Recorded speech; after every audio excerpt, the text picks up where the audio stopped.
Bonjour, aujourd'hui je vous propose de remonter dans le temps. Nous sommes le 25 octobre 732, la bataille de Poitiers.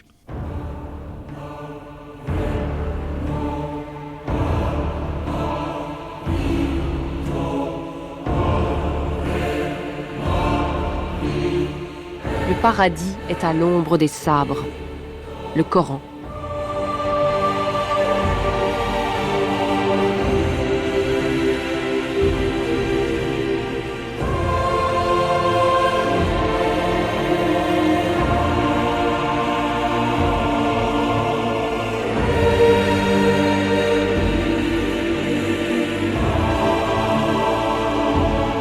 « 2000 ans d'histoire.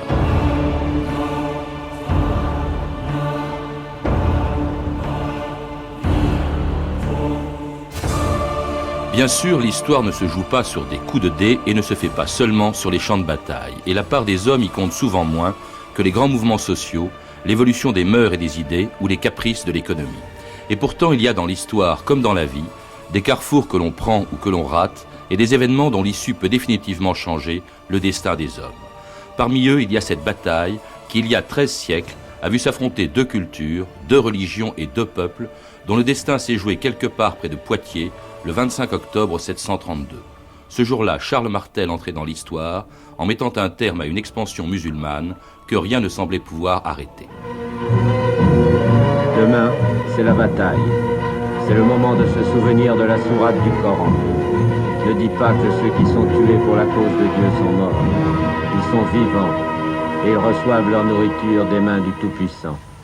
Allahu Akbar.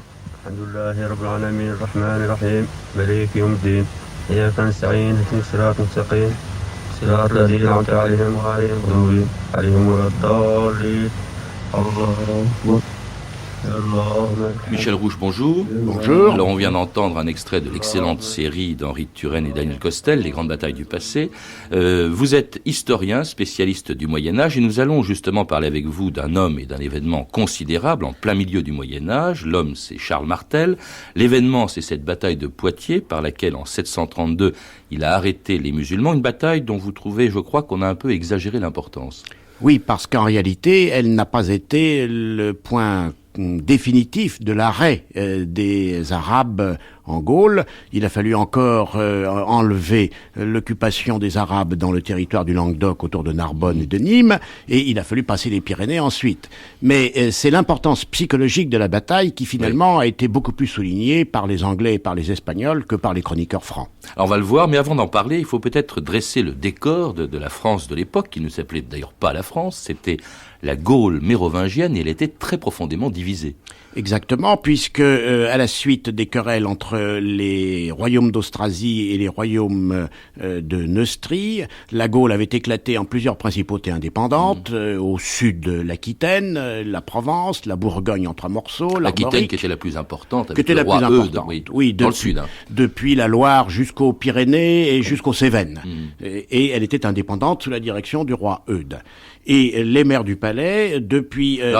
parce qu'au nord, il y a donc, vous l'avez dit, la Neustrie, qui va en gros de la Loire jusqu'à l'Escaut. Il y a l'Austrasie, qui va de l'Escaut jusqu'au Rhin, c'est-à-dire jusqu'en Allemagne, en fait. Et puis, vous parlez des maires du palais, mais ces deux royaumes sont en fait gouvernés par ce qu'on appelait les rois fainéants. Gouverner, le mot est un peu trop fort. Hein. Théoriquement gouverner. En réalité, ils ont tellement été assassinés à plusieurs reprises par les membres de la famille de Pépin qu'ils se tiennent tranquilles et qu'on les a réduits au silence.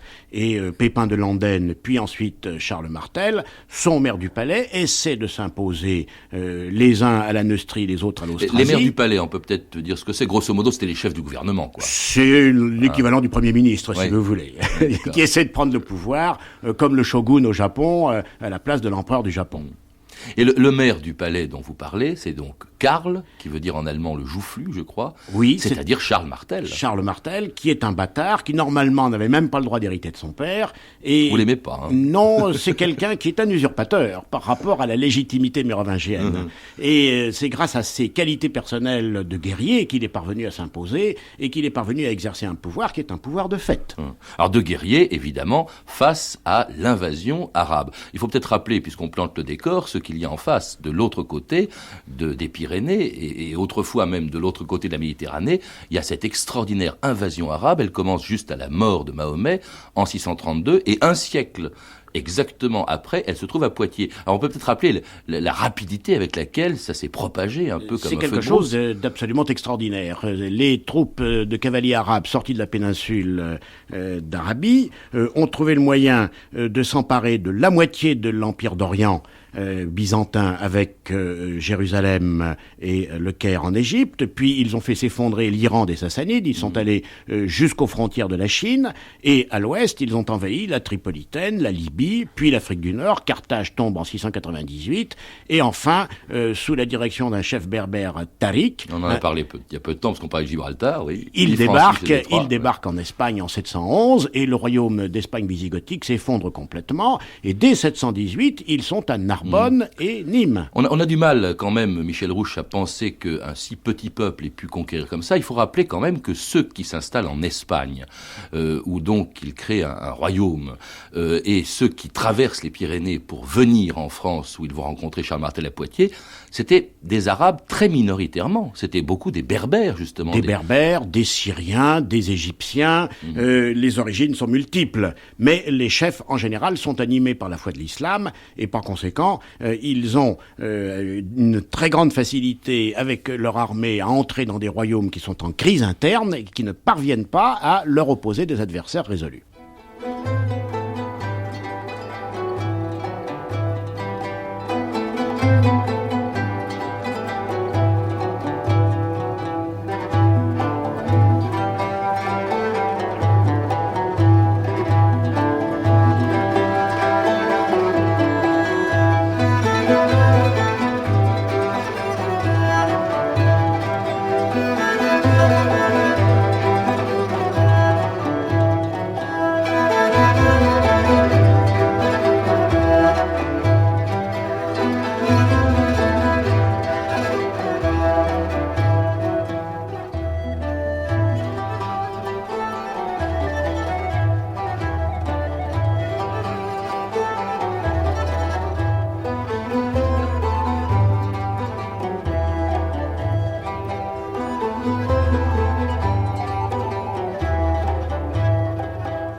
Vous écoutez France Inter, 2000 ans d'histoire, Patrice Gélinet. C'est une musique espagnole ancienne, extraite des Cantigas de Santa Maria, interprétée par l'ensemble Espérion 20.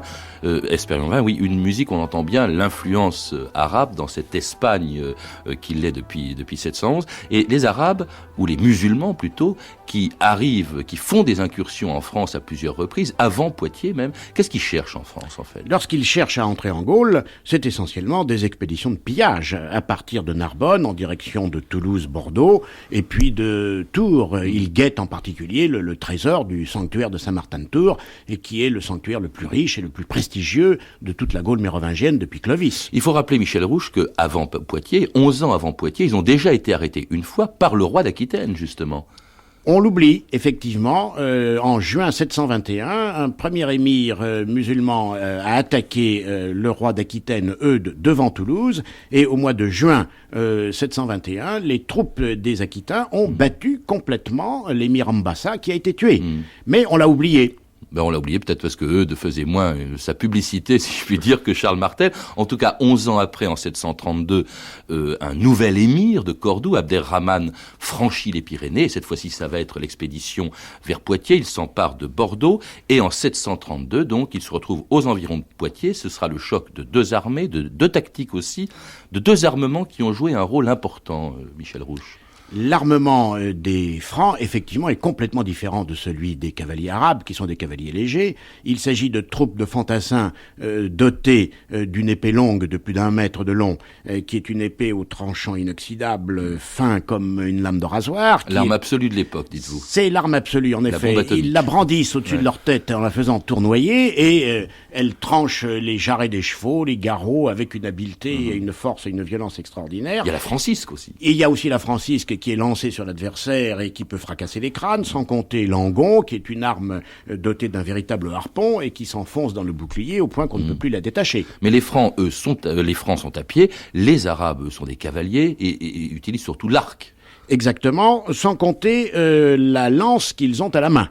Et c'est essentiellement par des séries de charges successives qu'ils parviennent à disloquer leurs adversaires. Alors c'est ce qui va se passer effectivement le 25 octobre 732, c'est le jour du Ramadan, hein, Michel Rouge, il faut le rappeler. Oui, parce que lorsque ces troupes arrivent le long de la voie romaine, du côté de Moussel-la-Bataille, entre Poitiers et Tours, ils découvrent un adversaire complètement inconnu, les Francs, qu'ils n'ont jamais vu, des fantassins, ils ne savent pas comment les aborder, il y a 6 jours d'escarmouches préalables, et puis comme le Ramadan approche, ils jouent leur va-tout et le premier jour du Ramadan, ils chargent. Alors la charge, justement, est la bataille de Poitiers le 25 octobre 732, vue par des écrivains contemporains, la revue de texte Stéphanie Duncan. Oui, bizarrement, la bataille de Poitiers, que tout le monde connaît vaguement, un vague souvenir d'école, vous savez, Charles Martel a arrêté les Arabes à Poitiers, mythe inventé au XIXe siècle à l'époque coloniale. Et bien sûr, le moment, en 732, cette bataille... c'est ce qui s'est passé quand même. Hein. Oui, justement, donc, c'est pas grâce... les musulmans. Cette bataille n'a pas une grande importance aux yeux des Francs. Childebrand, demi-frère de Charles Martel, évoque rapidement l'événement dans sa chronique et termine laconiquement par ces mots. Ainsi, victorieux, il triomphe de ses ennemis, et point. Mais c'est hors des frontières du royaume franc que l'événement va prendre toute sa mesure. Dans le nord de l'Angleterre, au fin fond de son monastère, Bède le Vénérable, quelques années avant de mourir, réagit assez rapidement à l'annonce de la défaite musulmane. Telle une très grave peste, dit-il, les Sarrasins affligèrent les Gaules de malheureux désastres. Mais bientôt, dans la même province, ils pleurèrent pour un châtiment digne de leur foi pervertie. Alors, vous l'avez compris, le vieux moine anglais n'aime pas beaucoup les musulmans. Et pour lui, donc, la bataille de Poitiers est une victoire religieuse. Et c'est aussi le sens que va lui donner une vingtaine d'années plus tard un autre chrétien espagnol, cette fois, dont on ignore le vrai nom et qu'on appelle l'anonyme de Cordoue. Cordoue, qui, ce n'est pas indifférent, est sous domination musulmane. Et c'est justement grâce à son récit que l'on sait un petit peu ce qui s'est passé à la bataille de Poitiers qu'on peut faire cette émission aujourd'hui. Abderrahmane, après avoir dévasté Bordeaux, poursuit le duc Eudes et décide d'aller piller l'église de Tours, tout en détruisant sur son chemin les palais et en brûlant les églises. Alors, le maire du palais d'Austrasie, c'est Charles Martel bien sûr, homme belliqueux depuis son plus jeune âge et expert dans l'art militaire, prévenu par Eudes, lui fait front. Pendant 7 jours, les deux adversaires se harcèlent pour choisir le lieu de la bataille, puis, enfin, se préparent au combat. Mais pendant qu'ils combattent avec violence, les gens du Nord, demeurant à première vue immobiles comme un mur, restent serrés les uns contre les autres, telle une zone de froid glacial.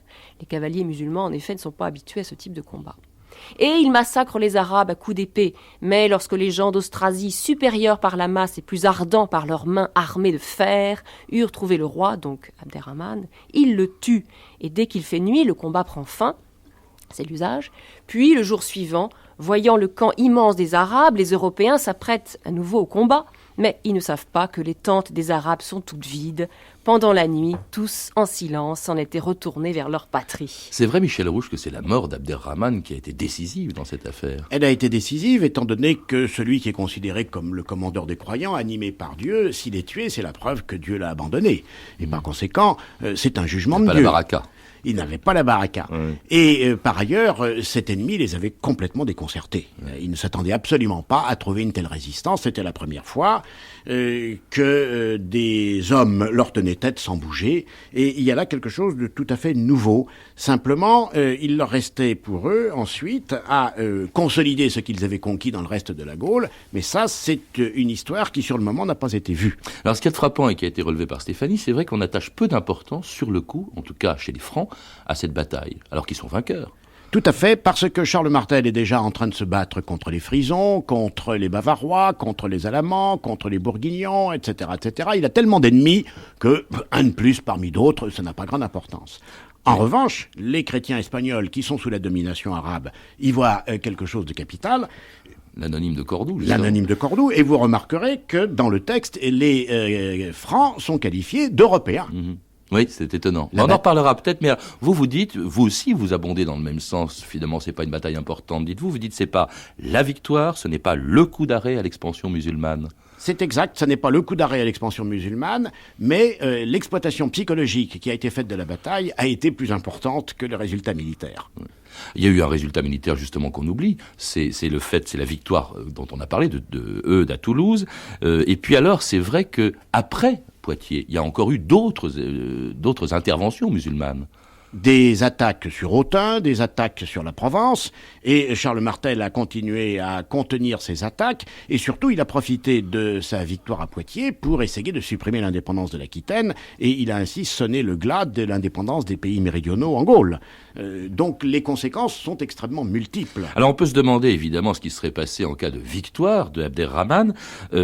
Pour certains historiens, dont un historien arabe, eh bien ils pensent que les Arabes ne seraient pas restés en France, c'est peut-être pas leur intention d'ailleurs, mais ils ne seraient pas restés en France. Écoutez cet historien arabe, Hichem Jaït. La vague arabe est venue mourir à l'extrême limite de l'Occident, comme il est venu mourir en Asie centrale à l'extrême limite de l'Orient.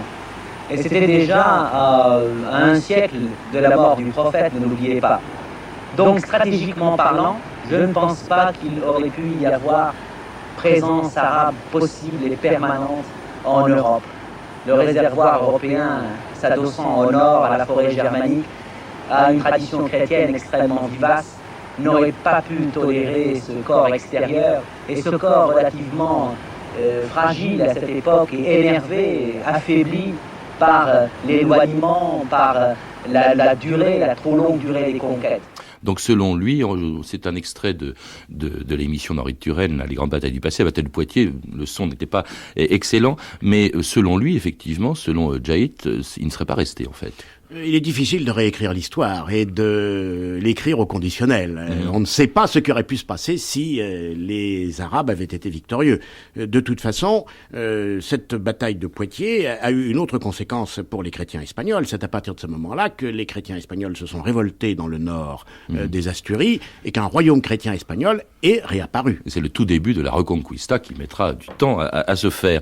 Bon, il y a aussi une autre conséquence, vous l'avez évoqué, c'est la disparition de finalement ce qui était le seul royaume non germanique d'Europe, c'est-à-dire le royaume d'Aquitaine. De civilisation romaine et tourné essentiellement vers Rome et vers la Méditerranée.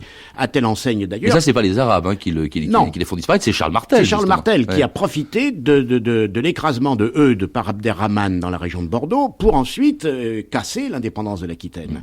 Et le pape, qui s'était d'abord adressé à Eudes pour lui demander secours contre les invasions musulmanes, voyant que Eudes était écrasé, a commencé à s'adresser à Charles Martel. Ne sachant pas d'ailleurs comment l'appeler, il l'appelle le subrégulus, le sourd-roi, et il essaie de lui demander de venir au secours contre l'islam. La papauté ici intervient très nettement. Bah oui, mais surtout il devient, alors Charles Martel, qui est le grand bénéficiaire de cette affaire de Poitiers, devient vraiment le champion de la chrétienté, le marteau de Dieu. Non seulement le marteau de Dieu par rapport à l'islam, mais aussi le marteau par rapport à la guerre civile. C'est lui qui va écraser les différentes indépendances régionales et qui va permettre la réunification du royaume des Francs, qui avait éclaté à la fin du 7e et au début du 8e siècle. C'est donc un homme de l'unité, aussi bien politique que sur le plan religieux. Et puis le père, surtout, de la dynastie carolingienne. Tout le monde croit, Michel Rouche, que c'est Charlemagne, c'est Charles Martel. Charles Martel, on a trop oublié qu'il n'est que maire du palais, il n'est pas roi, il n'empêche... Mais pourquoi il ne s'est pas fait roi, justement ? Il ne pouvait pas, parce que... Enfin, il vient de remporter une bataille immense, plus personne ne parle des rois, je crois que c'est Thierry IV à ce moment-là. Thierry III, exactement. Thierry III, oui. Et il le laisse mourir sans même le remplacer en 737. Ouais. Non, simplement, il faut souligner un fait, il y a un légitimisme mérovingien entretenu par l'Église, qui considère que la dynastie issue de Clovis est la seule dynastie légitime, et les principaux membres de l'Église des Gaules ne voient pas pourquoi cette dynastie de maire du palais prendrait la place de l'ancienne dynastie. C'est le concept de légitimité qui s'oppose à la prise du pouvoir royal par Charles Martel. Il faut que son fils Pépin le Bref fasse une demande. Un de ses deux fils, il faut rappeler qu'il en avait deux. Fils, oui. De son vivant, il a d'ailleurs partagé son royaume, entre guillemets, en deux, entre Carloman et Pépin, le futur Pépin le Bref. Curieuse pratique d'ailleurs. Carloman s'est retiré à ce moment-là au monastère du Mont-Cassin, puis Pépin le Bref se trouve tout seul, et lui il sera roi. Si Charles Martel n'a pas été roi, son fils l'a été. Oui, mais il est roi grâce à la demande qu'il exerce et qu'il adresse au pape. Qui est-ce qui doit être roi ? Celui qui a les pouvoirs réels ou celui qui a simplement le titre ? Et le pape Zacharie lui répond, c'est celui qui a les pouvoirs réels, et il faut donc qu'il soit roi pour que l'ordre ne soit point troublé. Mais c'est le fils qui a réussi, c'est pas Charles Martel. Et Charles Martel est allé jusqu'à pousser l'usurpation à un point tel qu'il est allé jusqu'à se faire enterrer dans l'abbaye de Saint-Denis, alors qu'il n'est pas roi. Ah, décidément, vous l'aimez pas du tout. Hein. Puis dites-moi, on parle du fils. Le petit-fils, c'était pas n'importe qui non plus. Le petit-fils, c'est le futur Charlemagne, qui est né quelques années avant la mort de Charles Martel, et qui est devenu roi à 21 ans, en 768. Cette dynastie a été légitimée en 754 à Saint-Denis par Étienne II, et finalement, Charles Martel, en faisant élever Pépin le Bref et Carloman par les moines de Saint-Denis, a vu juste. Il fallait qu'il se réconcilie avec l'Église. Alors il y a peut-être une autre conséquence d'une autre ampleur, d'ailleurs évoquée par Georges Duby dans cette série dont on a entendu quelques extraits, Les grandes batailles du passé. Il y a Georges Duby qui n'est pas de votre avis parce que selon lui, la bataille de Poitiers a eu de l'importance, et écoutez laquelle. Poitiers marque une étape majeure. Poitiers, c'est le moment où l'expansion musulmane vient buter contre quelque chose de dur qui s'oppose à elle. Mais justement, ce quelque chose de dur va se développer et finalement reprendre, quelques générations après, la contre-offensive. Lorsque les croisés entreront dans Tolède, que trouveront-ils accumulé par les berbéros arabes de la civilisation de Cordoue? Des bibliothèques renfermant, traduites en arabe, toutes les œuvres mathématiques, physiques, médicales, philosophiques de la Grèce. Ils vont trouver Euclide, ils vont trouver Ptolémée, ils vont trouver Aristote. Et ils vont s'emparer de cela, et c'est précisément de cet héritage que l'Occident rural, forestier, va se servir pour mettre sur pied une construction à la fois scientifique et technologique dont nous vivons encore. C'était donc Georges Duby qui a disparu il y a 4 ans, en 96, et c'est une belle conclusion parce que il donne le sentiment, au fond, que la conséquence lointaine de Poitiers, c'est presque la fin du Moyen-Âge et le début de la Renaissance, avec toute cette découverte des auteurs grecs, de tout ce qu'on trouve à Tolède, dans la contre-offensive de ce noyau dur qui était les Francs. Je dirais que c'est plutôt la reprise de ce que Boès avait entrepris au VIe siècle. Boès, ayant été décapité par Théodoric, n'a jamais pu traduire les œuvres d'Aristote dans sa totalité. Et effectivement, on a retrouvé les Espagnols, car ce ne sont pas des croisés, les Espagnols ont retrouvé dans Tolède les œuvres des grands philosophes grecs et des grands mathématiciens traduites du grec en arabe, et il y a des découvertes encore plus importantes qu'ont faites les Français qui étaient avec les Espagnols dans l'armée de libération de Tolède en 1089. Ces Français, en particulier Pierre le Vénérable, abbé de Cluny, a découvert le texte du Coran en arabe. Il a créé une commission internationale de traducteurs européens pour traduire le Coran de l'arabe en latin, et il a alors fait prendre connaissance à l'Occident de la nature réelle de l'islam. Jusqu'en 1142, les chrétiens occidentaux ne savent pas ce qu'est l'islam. Les textes que nous avons nous parlent de païens, d'Agariniens,